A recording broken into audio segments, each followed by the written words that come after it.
Do you rescue people? Hi, my name is Jeff Raker. Welcome to the question for today. This is a boundaries question. Do you rescue people and sacrifice yourself in the process? This is not helpful leadership.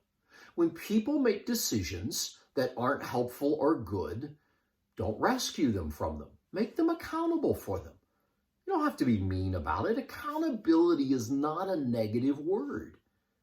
But other people's words, their attitude, their actions, this belongs to them. It doesn't belong to you. Do you rescue people? Do you sacrifice you in order to come alongside someone else who's found themselves in a pit? Now, I'm not talking about things that aren't safe. I'm going to help people be safe.